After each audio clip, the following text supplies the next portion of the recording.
Hey everyone, I hope you are having a good day so far. I wanted to come on and share a lesson that I had the privilege of thinking about and learning and marinating on, and I want to share it with you all. So, a little backstory. I don't know if you're a parent, but if you are a parent or have little children in your life in whatever capacity, you will know that storytelling is a huge part of your interactions with kids. Kids love stories. They love to read. They love to, I'm fixing the color on this video really quick. Hang on one second. Okay.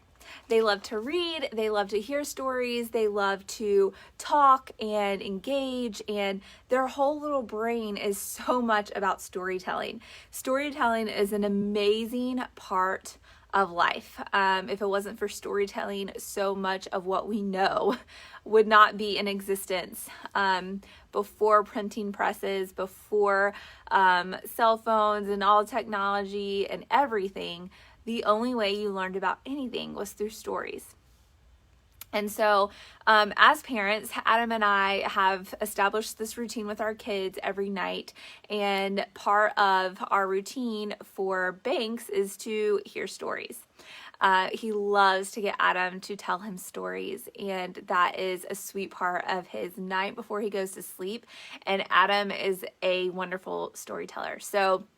Months ago, Adam told a story that was made up and was made to be riveting and captivating for Banks. And in a nutshell, it's a story about pirates and treasure and how pirates needed Adam's help because as children, you know, your parents are like your heroes. Your parents are like everything to you, and if there's a story being told about someone your child knows, they are so much more captivated and invested in the story. So in this particular story, I wasn't in there. Adam told me this after the fact, but he told Banks a story of a pirate who was traveling, came to an island, knew there was treasure on the island, needed help, and Adam was there to help the pirate find this treasure. And there was like a bunch of stuff that happened along the way to get the treasure.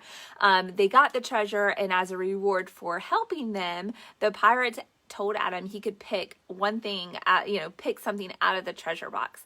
So in Adam's story, he picked my engagement ring. And then the story goes that he picked the engagement ring from the treasure box. He came home, told me about it, told me about what happened, and then asked me to marry him. And after we got married, he told stories about adventures we had done, and then we prayed for and had Banks and Edie. And so this whole story, because it incorporates our family, is one that Banks is absolutely entranced by. And basically for months now, Adam has been telling this story to Banks. He loves hearing about it. Edie now knows the story because she wanted to hear about it. And so it's kind of like this little series that we talk about. And now the story has developed and there's different adventures that we go on and all this stuff. And it's just precious and a memory. I hope that, I need to take the time and write this stuff down. But it's part of our, being parents and having kids. And so fast forward, so this has been going on for months, this story and this series now. And so now in preschool, Banks is studying letters and all this stuff. And this past week, he is learning about the letter P, the sound, words with P, all this kind of stuff. And part of their adventure this week at school has been, let's dress up like pirates and princesses. And they had a huge treasure hunt on on Wednesday. So they had a treasure hunt this week, and Banks was telling me all about what they did. They got to go in parts of the school they hadn't been before. So it was real just tactile and just super cool to him that he got to do this treasure hunt with the map and all this stuff. So at the end, his sweet teacher had a wonderful treasure box for them filled with things that they could pick from because they got their treasure. And Banks came home and, told us about his day, and he said, "Mom, I got you a treasure." and I got one for Edie too. And I was like, you did? What did you get? And so he like ran to his book bag, pulled it out, and he got me a ring. And he got Edie a necklace.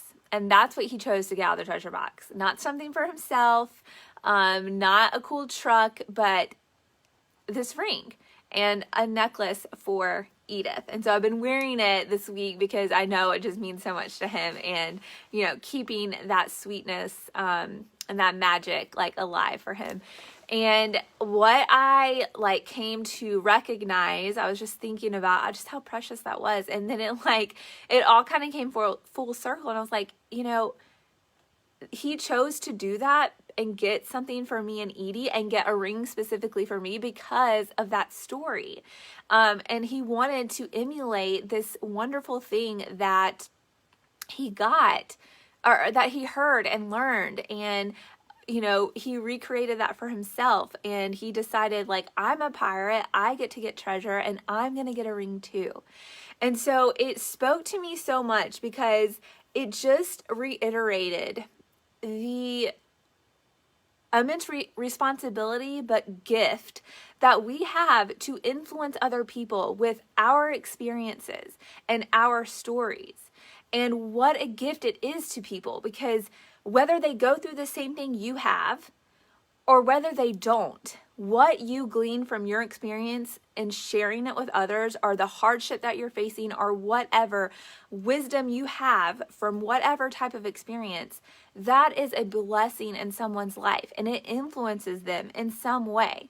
And they may not even recognize it right now. They may not have, like, maybe they don't even relate to your story very much in the moment of hearing it, but you don't know what's to come. You know, Adam and I didn't set that up beforehand. We didn't put two and two together that, like, we would have Banks learning about Pirate Day and going on a treasure hunt and him having a choice to get something out of the treasure box. You know, like, this just all happened. It happened as just a sweet, you know, thing for him. And that is the case for everything in life. You don't know what your interaction with someone's going to do for them. You don't know what your story by sharing it is going to do for someone. But if we are showing up every day with expectant hope and joy and, you know, an energy from God to, like, share what we're experiencing and be intentional about our time here and our interactions with other people, like, that is the greatest thing. And you don't know what ripple effect any of that is going to have.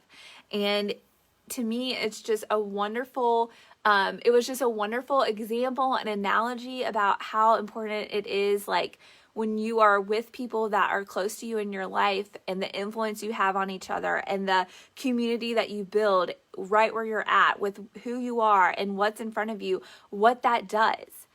Because we never know. We never know what our words are going to mean to someone, what our actions are going to mean to someone, how it can spread and go and grow. Like, God's hand is in all of that. And so it excites me, because when I wake up with the intention to know God more, to serve Christ, I know my thoughts and my words and my interactions are coming from that place. And when God's presence is behind all of that, who knows what it's going to do for myself and for those that I, you know, come in contact with.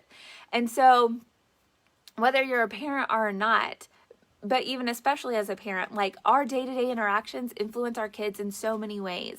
And even if they don't recognize it subconsciously, it gives them an understanding of how to walk their walk, talk their talk, and go through their day. And that's the same for other people in your life and people in your life. And so whether you see it or not, the stories you hear, the interactions you hear with other people influence you, influence the mood you're in, the decisions you make, the actions you take. And so it's all just a big part of being in a community. And I think this little example or thing in my life has just, you know, been further evidence of how important that is, and how mindful we need to be to really engage with the life that we've been given. And, you know, the possibilities of where all that takes us is to be determined. But it's a wonderful testimony to God's work and the way he works, and just having His Spirit really dwell within us, and how far that could go, or what influence that could have. So I hope that's an encouragement to you all, and I hope you have a fantastic day. I will be back later. Bye for now.